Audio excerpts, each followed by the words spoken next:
সুপ্রিয় দর্শক, এখন আমি দাঁড়িয়ে আছি বেগুন একটা বাগানে। আপনারা দেখতে পাচ্ছেন যে বেগুন মানে সংগ্রহ হচ্ছে।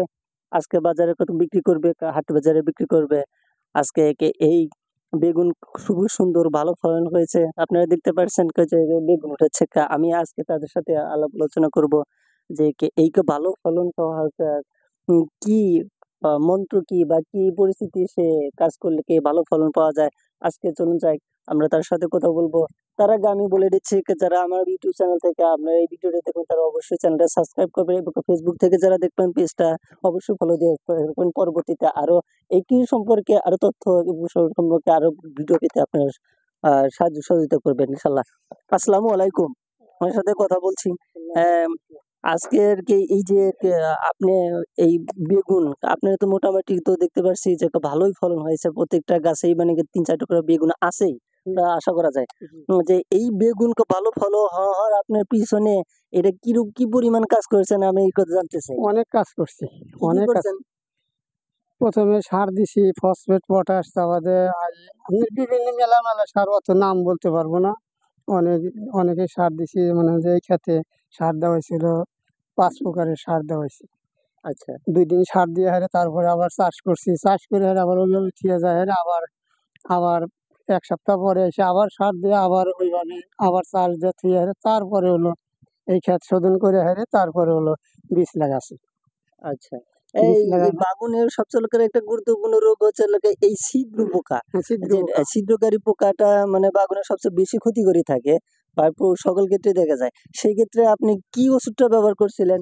এই ওষুধটার নামটা কি? ওষুধটা কীটনাশক, এটা হলো তুন্দা। তুন্দা ওষুধ ব্যবহার করছি। তুন্দার কীটনাশক একটা কি জানি সেলার জিম, ওই তুন্দা এটা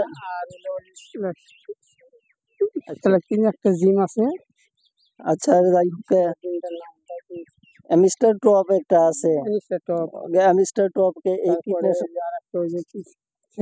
নামটা মনে আসতেছে না আমার। আচ্ছা, যাই হোক না, পরে আপনি সিলেটের জিম না কি হেরে কয়, ওইটা ব্যবহার করছি। আচ্ছা, এ পর্যন্ত কতগুলা কীটনাশক ব্যবহার করছেন? অনেক কীটনাশক ব্যবহার করছেন। এবার তো আমি ব্যবহার করি হলো আপনার ওই যখনই আনি ওই 2 কার্টুন 4 কার্টুন একবারে নিয়ে আসি, ওই পিকারি মাল নিয়ে আসি। আচ্ছা আচ্ছা আচ্ছা, এই খুচরা মাল নিয়ে আসি না। আচ্ছা, সেইগুলো আপনার যে পরিমাণ টাকা খরচ হয়েছে, তাহলে এই আপনি যে বেগুন যে বিক্রি করতে বর্তমানে কি পরিমাণ দাম পাচ্ছে? আপনি সাধ্য মতো দাম পাচ্ছেন কিনা? স্বাভাবিক দাম পাচ্ছি, দাম কমও না বেশিও না। এইভাবে দাম থাকলে আমার ঘরে লস যাবে না, আল্লাহ করছে লাভ হবে ইনশাল্লাহ। আপনারা তো শুনলে দেখেন নাকি যে কৃষি বলছে যে তারা এই যে বর্তমানে বাজারে বেগুনের যে দামটা পাচ্ছে, তারা এই বাজার থাকলে পরে আমরা লাভবান হবে ইনশাল্লাহ। দেখেন তাহলে আমরা অবশ্যই কিন্তু একবারে কৃষকদের মেরে ফেলা যাবে না, কৃষকদের বাঁচাতে হবে। সেই ক্ষেত্রে কিন্তু শাকসবজিকে সীমিত পর্যায়ে রাখতে হবে। আবার এমন ভাবে দামটাই করা যাবে না যাতে সাধারণ ক্রেতাদের ক্রয় ক্ষমতা বাইরে চলে যায়। আবার এমন ভাবে রাখা যাবে না যে কৃষকরা যে পরিমাণ টাকা খরচ করে তারা এই ফসল ফলাইছে তাদের যেন ক্ষতিগ্রস্ত যেন না হয় এবং তাদের কিছু আমাদের একটা রোগ আছে, এই যে হলুদ হয় গাছ, ওই পোকার ওই হলুদ ওই ভাইরাসটা না থাকলে পরে কৃষক লাভবান হয়। আচ্ছা, ঠিক আছে, আমি আপনাদের বলে দিচ্ছি যে এই গাছের হলুদ হওয়ার কারণ হচ্ছে মোজাইক রোগ। এইটা পাতা হলুদ হওয়ার কারণে একমাত্র কারণ হচ্ছে এই যে মোজাইক। এই যে আপনারা দেখতে পাচ্ছেন, এই যে এখানে দেখতে পাচ্ছেন এই পাতাটা হলুদ হওয়ার কারণ হচ্ছে মোজাইক রোগ। এই মোজাইক রোগের কারণে এই পাতাটা হলুদ হয়ে যায়। এটা ব্যাকটেরিয়া জনিত একটা রোগ। এটা ভাইরাস ব্যাকটেরিয়া জনিত একটা রোগ। আপনারা যত এই আশেপাশে যে সমস্ত দোকানে আছে আমি বলে দিচ্ছি, আপনারা কার্বন ডাইজম গ্রুপের ছত্রাকনাশক ব্যাকটেরিয়ার কারণে এরকম হয়। আপনারা আপনাকে মিস্টার টপ অথবা বিভিন্ন নাভেরা আর এই কীটনাশকটা আপনারা প্রতি লিটার 2 মিলি হারে আপনারা প্রয়োগ করবেন। তাহলে এই গাছের এই হলুদের আক্রান্ত থেকে আপনারা রক্ষা পাবেন। সেই ক্ষেত্রে বেগুনের ফলন ভালো হবে। আরেকটা জিনিস আপনারা খেয়াল করবেন যে এই যে বেগুন গাছে যে ঢলে পড়ে যায়, অনেক সময় দেখবেন হঠাৎ করেই কোনো রোগ নাই বা দিনাকে ঢলে পড়ে যায়।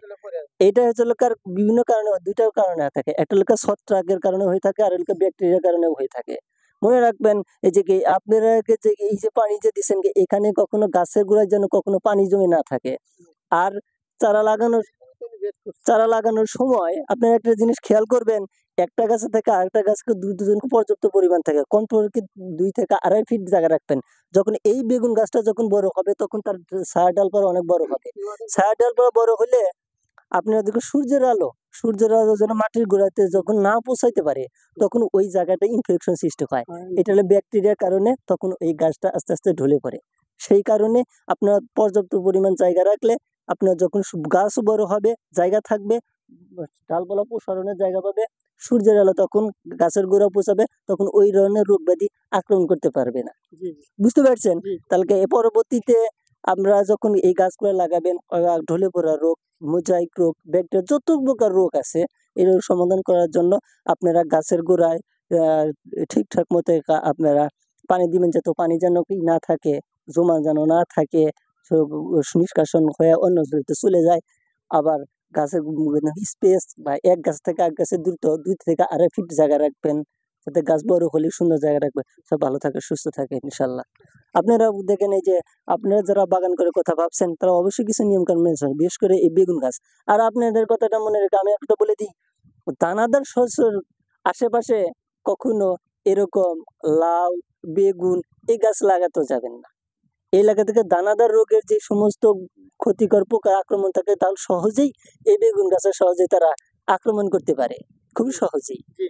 তাহলে আমরা বলবো যে যারা এই ধরনের এই বেগুন, শাকসবজি, বেগুন, লাউ, মিষ্টি কুমড়া যারা লাগাতে যান তারা দানাদার মানে ধান খেতে এই ক্ষেত্রে মানে দানাদার যেগুলা যে ফসল আছে এগুলা কাছে কাছে লাগানো যাবে না। আবার এক জমিতে আবার দুবারে লাগানো যাবে না। আবার যদিও লাগানো যান সেই ক্ষেত্রে আপনারা কি করবেন, এই জমিতে লাগানোর আগে, বেগুন গাছ লাগানোর আগে অবশ্যই ব্লিচিং পাউডার দিবেন।